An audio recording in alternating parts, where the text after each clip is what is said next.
Usually, when we talk about gathering information or looking into an event, there's this underlying expectation of precision. Right, like a scientific standard. Exactly, like engineering or medicine. You want to understand a trend, you pull the data set, you break your arm, the x-ray shows that jagged white line, and the doctor just points and says, there it is. It's completely binary. Yeah. It's totally quantifiable. Yeah, broken or not broken, it's clean. And honestly, it's comforting, really. Oh, absolutely. We like things to be visible. We want them neatly categorized into spreadsheets or, peer-reviewed papers. But then, and this is where it gets tricky, you step into the world of human experience. Specifically the fringes, right? Yes, the fringes of human perception and terror. And suddenly, that x-ray machine is just completely broken. The tools don't work anymore. Right. We're looking at a landscape of understanding that is just entirely murky. So, welcome to the Deep Dive. Today, you and I are going to meticulously deconstruct a single, really chilling document. Yeah, it's quite something. It is. It's a first-hand narrative, and it's titled simply Skinwalker _ranch_story.pdf. It is a remarkable piece of text. I mean, it's very brief, but it is profoundly dense. Yeah, totally. And our mission today for this deep dive is to really unpack this first-hand account. It's from a night watchman stationed at this deeply, incredibly isolated ranch. Right. And we aren't just, plotting out a timeline of spooky events here. That's not what we do. No, the goal here is to explore the profound psychological shift that occurs in this narrator. Exactly. Going from aggressive skepticism to just a direct, unavoidable encounter with the impossible. We really want to understand what this specific sequence of events tells us about human perception, the architecture of fear, and really how your brain processes the truly unknown. Yeah, because the text basically serves as this intense psychological case study. Oh, without a doubt. It demonstrates how the human mind violently attempts to maintain its grip on reality, especially when the fundamental rules of physics and logic are just stripped away. Stripped entirely away. If I had to use an analogy, the structure of this narrative, it isn't just a story. It operates like a sensory deprivation tank. That's a really good way to put it. Right. Because it systematically removes normal inputs, normal environmental cues, until the brain is forced to hyper-focus on this single, terrifying anomaly. Yeah, it pressurizes the experience. And the way it begins is by establishing a very specific psychological baseline. Like the very first line of the text says, I never believed in any of this. Which is a classic defense, right? Totally. The narrator takes this job at a ranch purely for the money. They explicitly state they ignored all the warnings, the stories about strange lights, the missing animals. Right, they just pushed it all aside. They took this completely utilitarian view. Good pay, overnight shift, isolated location, done. Just a job. And see, the narrator is using skepticism here not as a philosophical stance, but as a rigid psychological defense mechanism. A shield, basically. Exactly, a shield. By reducing this job to just another overnight shift and focusing entirely on the paycheck, they're attempting to commodify an inherently abnormal environment. Right, like if I get paid for it, it's normal. Yes. If it's just a job, if it's an hourly wage, then it belongs to the normal capitalist framework of the real world. It feels safe. Think about your own life for a second, right? Like, if someone offered you triple your hourly rate but told you the office had a really bad history, maybe some structural issues or sketchy people around, you'd probably take it, right? Yeah, most people would, yeah. We all do it. We prioritize the tangible paycheck over the abstract warning. But missing animals, that's not abstract. No, that's physical evidence. That's a physical reality that could involve predators or disease or rustlers, yet the narrator just dismisses it. Right. Why is it that we use mundane motivations to voluntarily blind ourselves to really obvious red flags? Well, it comes down to cognitive dissonance and the discounting of future risk. Okay, unpack that a bit. Sure. So our brains are evolutionary machines, right? They're designed to prioritize immediate, tangible resources over abstract, unverified threats. Like food and shelter over a scary story. Exactly. The warnings about the ranch, they sound like folklore, whereas a paycheck literally pays the rent. It puts food on the table. Right. So the brain neatly categorizes the warnings as unlikely variables and the money as guaranteed survival. We basically weigh the mundane as more real than the extraordinary, right up until the extraordinary forces our hand. Forces our hand, wow, yeah. And the environment of this ranch immediately starts pushing back against that mundane rationalization. Oh, very quickly. The text paints this picture of absolute punishing isolation. Dirt roads stretching out endlessly, no civilization anywhere nearby, absolutely no cell signal. Pure isolation. But the detail that really anchors this whole experience, that the thing you can feel reading it, is the silence. The exact phrase used is a suffocating stillness, as if the entire land was holding its breath, waiting. That specific phrasing points to something deeply embedded in our biology. Well, the text emphasizes a total absence of acoustic life. Right. Right. No wind, no insects humming, no distant wildlife. Just a dead zone. Yeah. And to understand why that is so unnerving to a person, you have to look at the evolutionary biology of human acoustics. Okay. Our brains evolved in environments that are constantly, perpetually active with sound.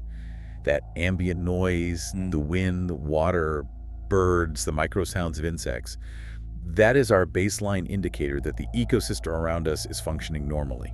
Oh, so it's like the background hum of the universe telling us everything is operating according to the rules. Precisely. It's the system saying everything is fine here. So when it's gone?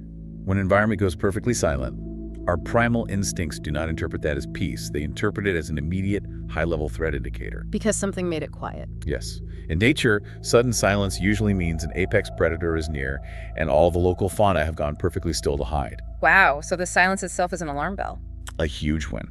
When the narrator steps into an environment lacking any sound at all, their nervous system is instantly flooded with low-level alarm signals. I mean, have you ever read about those anechoic chambers? Oh yeah, the rooms designed to absorb all sound, where people can only stay inside for like a few minutes before they literally start hallucinating. Exactly those. When the brain expects auditory input and receives absolutely none, it creates its own. Wait, it just makes up sound? Yeah. It amplifies internal sounds, your own heartbeat, your blood flowing, and eventually the distress becomes unbearable. The silence of the ranch functions very similarly to that chamber. That's terrifying. It is. It is not an empty environment. It's a highly pressurized acoustic vacuum. Man, okay, so the narrator is sitting in this pressurized vacuum, relying on their, like, paycheck defense mechanism and trying to pretend this is a normal Tuesday. Try their hardest, yeah. And that establishes the baseline reality. It's really uncomfortable, it's tense, but it's still bound by the normal rules of physics. Right, until midnight. Until midnight. Because right around midnight, during a routine perimeter check, the narrator steps outside. The sky is clear, it's filled with stars. And that is when they look up and see a blue light hovering perfectly still in the sky. And the terror of this light is entirely rooted in what it doesn't do. Yeah, that stood out to me. It displays a complete absence of terrestrial characteristics. Right, it doesn't blink like an aircraft, it doesn't...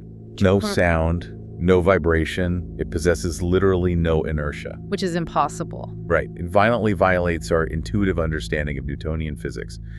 When your visual cortex processes an object in the sky, it relies on a framework of physical mechanics. You expect the roar of a jet engine or the hum of a drone or at least some displacement of air. Exactly. Or even drift from atmospheric wind. This object exists in space, but it is utterly divorced from the physical forces that govern that space. And the narrator just stares at it, and you can practically feel their brain desperately trying to map it onto something familiar. Trying to find a category for it. Yeah, like, is it a satellite? A helicopter? But the data just doesn't fit any of the models, and the way it leaves that is the catalyst for the rest of the night. That's the turning point. The text says, then it vanished. No fading, no movement, just gone. Just gone. Yeah. I mean, think about that. It didn't accelerate into the distance. It didn't dim until it disappeared into the darkness. No, the best analogy I can think of for this is a dead pixel on a computer monitor. Oh, that's a brilliant comparison. Right. When you're looking at a screen and suddenly one tiny square of light just turns black, it doesn't fly off the edge of the monitor. No, it doesn't move. It doesn't gradually fade to gray either. The underlying information powering that pixel just ceases to render. It's just unplugged. Exactly. And that's what this reads like, a glitch. In reality, it doesn't fly away, it just ceases to render in our three-dimensional space. And that analogy perfectly illustrates the neurological crisis happening in the narrator's brain right then. What's going on in their head? Well, the human visual cortex operates on a system called predictive processing. Essentially, your brain isn't just passively receiving images like a camera. It is actively hallucinating a fraction of a second into the future. Wait, hallucinating? Yes, predicting what will happen next based on the laws of physics. If someone throws a ball, your brain predicts the arc. Oh, I see. Because if we waited for the light to hit our eyes and process it in real time, we'd react way too slowly to catch it. Right, we'd be terribly uncoordinated. So your brain builds this highly sophisticated predictive model of reality. When an object simply ceases to exist in front of your eyes with no movement, no trajectory, it causes a massive catastrophic error in that predictive coding. Like an error message in your brain. Exactly. The brain cannot resolve the prediction in error. It shatters your fundamental trust in your own sensory apparatus. Wow. It tells you that the localized rules governing reality are no longer the rules you grew up with. Which means the disappearance of that blue light isn't the end of an encounter. It is the complete destruction of the narrator's baseline reality. Yes, the foundation is gone. And you see that immediately in the text. The narrator notes that right after the light vanished, the atmosphere of the ranch permanently altered. They say, the silence wasn't just silence anymore. It felt like something was there, watching. A profound sensory shift has occurred here. The narrator is no longer just observing an external anomaly. The silence has transitioned from an absence of sound to a presence of weight. But how does silence actually gain weight? Like, neurologically speaking, what is physically happening to the narrator here? This is the full activation of the sympathetic nervous system. Okay, the survival mode. Right. The narrator's brain, having just experienced a catastrophic failure of physical laws via that vanishing light, recognizes it's in a deeply hostile, unpredictable environment. So the paycheck rationalization is completely out the window. Oh, completely. It drops that defense entirely and just dumps adrenaline and cortisol into the bloodstream. The classic fight-or-flight response. Exactly. The pupils dilate to take in more light. Blood is shunted away from the digestive tract and pushed into the major muscle groups. The auditory cortex becomes incredibly hypersensitized. Ready for anything. Yes. The weight they feel is literally their own sensory apparatus, dialing up to maximum capacity, straining for any microscopic input in an environment that is providing none. That sounds exhausting. It is. But it is more than just physiological tension. It's also the deep evolutionary psychology of the gaze. Being watched. Even without visual confirmation, the human nervous system is incredibly adept at detecting when it is transitioned from being the observer to being the prey. Or at least being the subject of intense focus. Right. Being watched by an unknown entity strips you of your agency. You are no longer acting upon the environment. The environment is now acting upon you. Man, think about the sheer physical vulnerability of that moment. It's intense. The narrator is standing out in an open dirt field, utterly exposed.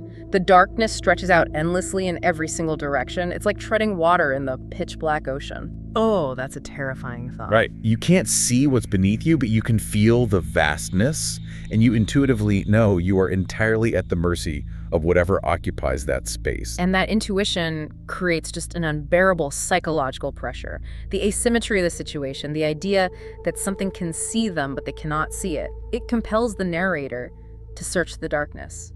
They feel they have to resolve the threat. Which leads directly to the materialization of the observer. They scan the open land, the heavy feeling grows stronger, and then they spot it. The figure. Far out in the field, barely visible against the dark, there's a figure. And the text describes it perfectly. It says, too tall to be an animal, too thin to be a person, completely still, as if frozen in place. That description operates so brilliantly within the framework of the uncanny valley. Now, usually we hear about the uncanny valley with robotics or bad CGI, Yeah. right? Like movie stuff. Yes, but the evolutionary roots of the uncanny valley are much older and much darker than that.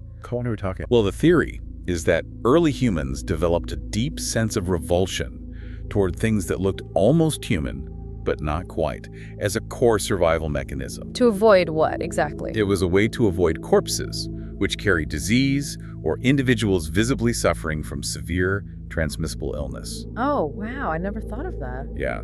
Our brains are hardwired to feel intense dread when confronted with a corrupted human form. So this figure out in the field triggers that ancient pathogen avoidance software. Precisely. It's upright, it's bipedal, so the brain categorizes it as humanoid, but the physical geometry is just violently wrong. Too tall, too thin. Right, it demands attention, but instantly triggers instinctual alarm. And notice what the narrator's brain tries to do with that alarm. The text explicitly says, at first I thought it was a trick of the light, my eyes adjusting, my mind trying to fill in shapes where there were none. Pattern recognition in overdrive. Yes. The brain is basically begging for it to just be a weirdly shaped tree or a trick of the shadow. It's the mind fighting a desperate rearguard action. It is attempting to force the visual data back into a safe, mundane category. Like, please just be a tree. Right, but the figure remains. And this brings us to an action by the narrator that seems entirely irrational on the surface, but is actually deeply, deeply revealing. Oh, I know what you're going to say. Standing in the pitch black, facing an impossibly proportioned entity, the narrator raises their hand and waves. I have to tell you, when I first read this part, I was pacing my living room, literally shouting at the document. It's a crazy moment. It really is. Why on earth would you wave at a terrifying, unnatural figure in the middle of a deserted ranch? It defies logic. It totally does. But if you really think about it, I don't think it's friendliness. And I definitely don't think it's bravery. I think it is a terrified, desperate bid to force human rules onto an inhuman situation. A psychological Hail Mary, basically. A Hail Mary. Because a wave is a social contract. It's a query. It says, I am a person operating under normal human rules. Are you? Right, establishing a baseline.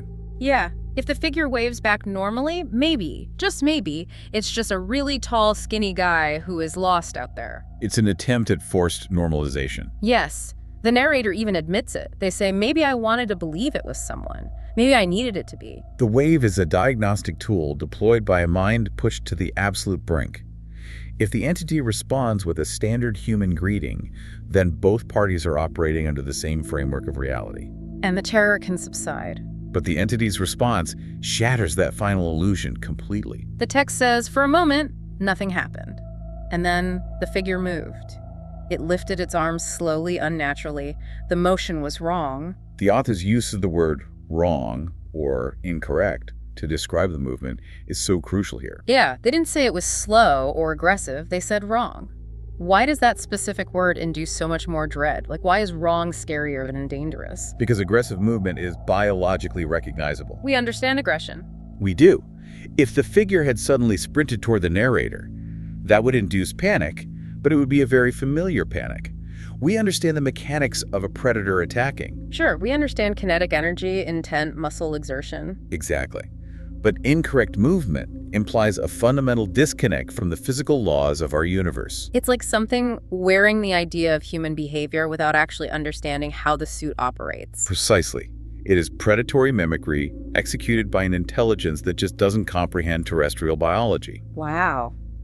The text notes, as if it was copying what I had done but didn't fully understand how. The entity observed the geometric changes in the narrator's arm and attempted to replicate that geometry without understanding joints or muscles or even gravity. It reminds me of those early glitchy AI-generated videos of humans walking. Oh, that's a perfect modern comparison. We've all seen them, right? All the parts are technically their arms, legs, a head, but the physics, the flow, the center of gravity, they're fundamentally broken. Limbs passing through each other. Right. Joints bending backward. Yeah. Your brain instantly rejects it. It induces actual nausea. That is exactly what I picture when the text says the motion was wrong. And the narrator's brain detects the mathematical failure of the movement before their conscious mind can even articulate it. And it is in that exact moment, watching that impossible mimicry, that the narrator explicitly states they felt pure fear. Pure fear. Because whatever was standing out there wasn't human. The ambiguity is completely dead at that point. Yeah, the hope that it was just a strangely proportioned person is entirely eradicated, and then the figure takes a single step toward the narrator. And that single step shifts the entire paradigm.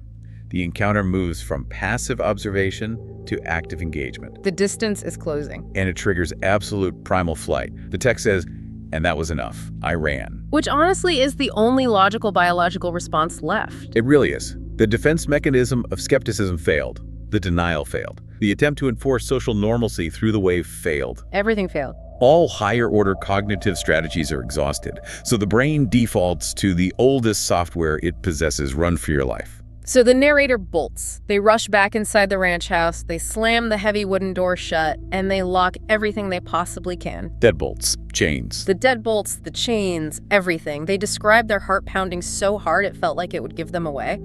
They're just standing there in the dark hallway, listening. Let's really examine the psychology of this specific moment. We have the explosive, chaotic action of the flight, the sprinting, the violent slamming of the door, the frantic turning of the locks. And then what happens? The suffocating silence returns. The narrator stands there listening for approaching footsteps, for the sound of dry grass brushing against legs outside. But there's nothing. Nothing at all. No sound at all. That silence again. Heavy. Suffocating. This brings us to a really fascinating concept in psychology, the idea of the false sanctuary. Okay, let's dig into that. What makes the ranch house a false sanctuary? Consider the sequence of events. The narrator retreated into a wooden structure and locked a metal mechanism. Right. They're relying on the physical, structural boundaries of a house to protect them. But look at the threat they're actually hiding from. It doesn't care about doors. Exactly. This night began with a blue light that vanished into thin air, entirely defying physics. It involves an entity whose very locomotion is mathematically incorrect. The narrator is using terrestrial Newtonian tools, locks and doors, to protect themselves from an entity that has already aggressively demonstrated it does not obey Newtonian physics. So the lock only works if the thing on the outside agrees to the rules of the door. Exactly. And yet we all do this. I mean, think about it. Have you ever been truly scared of the dark in your own home? We all have. Maybe after watching a terrifying movie or waking up from a really bad nightmare, you get up and you check the locks on the front door. Or you check under the bed. Even as an adult. Even as an adult. You know full well that a lock only stops a person with physical mass who wants to use the doorknob. A locked door does absolutely nothing against a psychological or supernatural fear. It doesn't stop the dark. It doesn't stop the dark. But we do it anyway. Why do we do that? Because the physical act of locking a door is a ritual of control. A ritual? It restores a microscopic amount of agency to the terrified individual. It provides a tangible boundary. The brain says, I have drawn a line here, this side is mine, that side is the unknown. It's psychological armor. Right. Even if, logically, the boundary is entirely useless, the psychological comfort of the ritual is necessary to prevent total mental collapse. But the inherent flaw in drawing that boundary is that you eventually need to verify if the boundary held. You have to know. You have to know what is on the other side of the door. The tension of the unknown becomes heavier than the feel of the known. Which leads directly to the compulsion to look out the window. Yeah, the text says, after what felt like minutes, I forced myself to move. Slowly, carefully, I approached the window. The suspense is building. The narrator describes their hand trembling as they reach for the curtain. The tension here is just unbearable. They pull the curtain aside, just a fraction of an inch, just enough to see out into the dirt field where the figure had been standing. The pacing of this sequence is vital. Because what is the initial visual data the narrator receives? The field is empty, completely empty. And the text immediately highlights a massive physiological shift. It says, relief, it is the ultimate false dawn. The narrative brilliantly allows the narrator, and by extension, the reader, to fully exhale, to drop their guard completely. To feel safe again. This isn't just an emotional reprieve. It is a literal physical relaxing of the muscles, which makes the subsequent realization infinitely more devastating, because the body is entirely unprepared for the shock. But wait, if the lock on the door is useless and the glass provides no protection, why didn't the entity just break it? Why did the field look empty? Because the entity didn't need to cross the field. The horrific twist, the narrator realizes I was looking at the wrong place. The complete nullification of physical space. It wasn't in the field anymore. It was right outside the window, standing there, closer than I thought possible, motionless, watching me. Let's really break down the mechanics of this scene. Yeah, there were no footsteps. There was no sound of an approach through the dry brush outside. There was no shadow passing across the yard. Nothing to indicate movement. The entity didn't traverse the distance. It simply arrived. Just like the blue light, no transit, just instantaneous relocation. Precisely. And by doing this, the entity completely nullifies the narrator's entire desperate flight. Oh man. The sprinting, the hyperventilating, the slamming of the doors, the locking of the deadbolts, it was all completely pointless. The entity bypasses the physical boundaries entirely, rendering the false sanctuary obsolete in an instant. And the visual of this is staggering. The narrator is staring through a thin pane of glass at this impossible, anatomically incorrect thing. So close. So close. And what really subverts expectation here is how the entity behaves. I mean, if this were a movie or a standard horror scenario, the monster would be slamming its fists against the glass. Screaming, trying to get in. It would be trying to break the window, trying to consume the narrator. But the text says, no expression, no movement, no sound, just presence. That is precisely what makes it so incredibly unnerving. Why is that? Well, a monster trying to break in is a physical threat. It can be fought, or at least understood as a biological predator seeking a meal or defending territory. It has a motive we recognize. Right.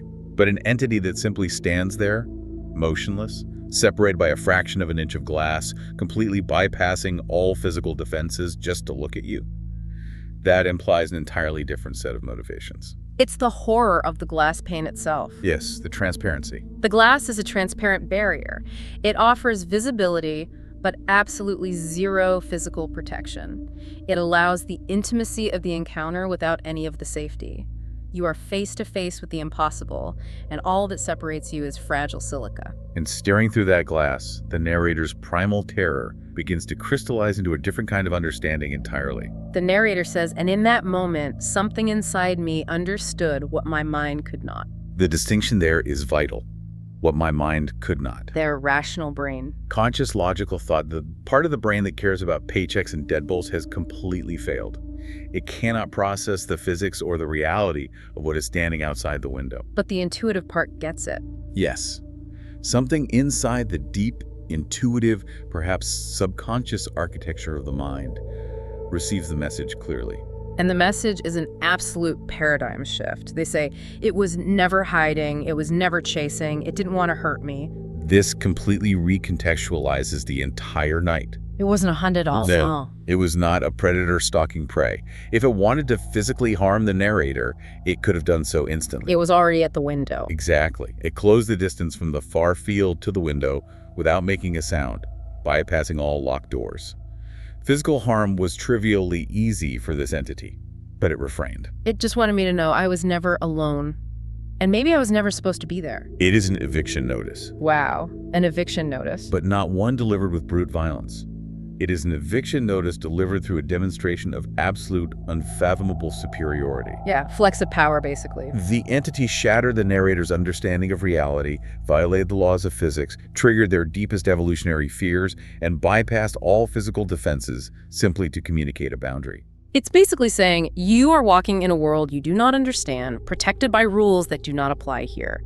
Look at how easily I can unmake your reality. It is a reminder of absolute insignificance. Insignificance, yeah. The narrator began the night viewing the ranch purely through a lens of human utility.